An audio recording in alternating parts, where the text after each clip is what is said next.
Up to this point in our course, we have only had one accounts receivable account. That works great if you only have one customer.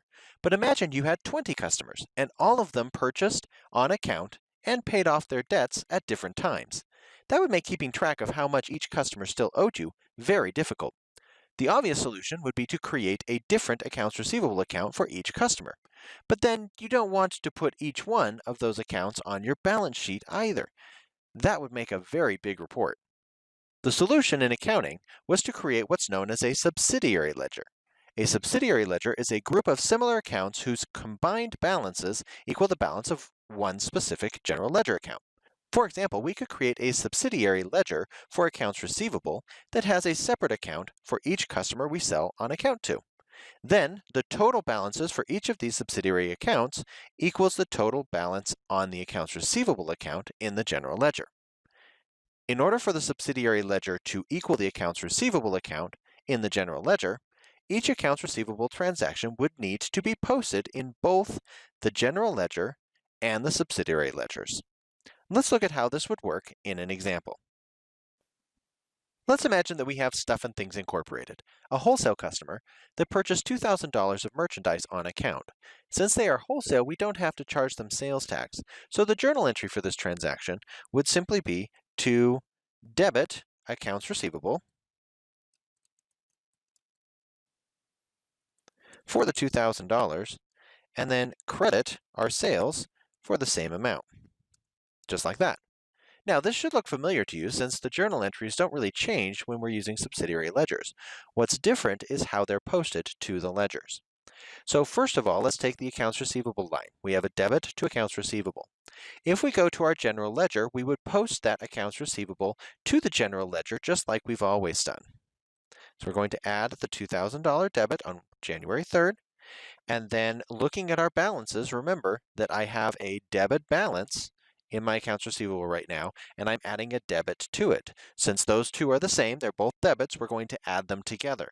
So the new balance in accounts receivable would be $7,755. That's just the same as what you're used to. The twist is now we're also going to take that same accounts receivable line and post it to the accounts receivable subsidiary ledger. So here's what the subsidiary ledgers look like. Let's imagine that our company has two customers. Just to keep things simple, we have Stuff and Things Incorporated and big box retailers. Each one has its own subsidiary ledger.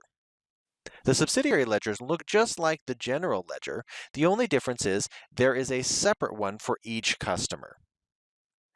So what we need to do to post this to the subsidiary ledgers is to find the customer the transaction was related to and post it in their ledger. Now, this $2,000 of merchandise was purchased by Stuff and Things Incorporated. So on Stuff and Things Incorporated's subsidiary ledger, we're going to record that $2,000. And again, they have a debit balance. We added a debit to it, so we're going to add that to the balance and make it $3,125. And that's how things get posted to the subsidiary ledger. Now, the first line is posted, we'll need to post the second line. So sales gets posted to the general ledger. Sales does not have subsidiary ledger, so we just have to post it once to the sales ledger, or to the sales account on the general ledger. Now, this was a credit of $2,000, and I have a credit balance already, so these get added together as $8,755. Wonderful. So the last thing that we need to do when working with subsidiary ledgers is to make sure that the general ledger balance for the main account matches or ties to the totals of the subsidiary accounts. So if we go back and look at our subsidiary accounts for accounts receivable, we have Stuff and Things Incorporated and big box retailers. We're going to look at the balance in each of those accounts, add them up to find out what the total balance is in our subsidiary ledgers. So Stuff and Things has a balance ending at $3,125. So down at the bottom, I'm going to add $3,125. And then big box retailers has a balance of $4,630 right now. So if I add those together, I get a total of $7,755. Looking at the general ledger for accounts receivable, the total currently is $7,755. $755. So the subsidiary total balances and the general ledger balance are the same amount. They tie. It's really important to always ensure that your subsidiary ledger balances tie to the general ledger, especially before creating a trial balance.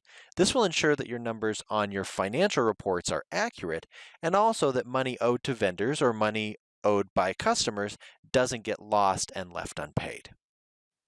To learn more about subsidiary accounts and other accounting principles, check out more of my videos on YouTube or visit ToriNorman.com.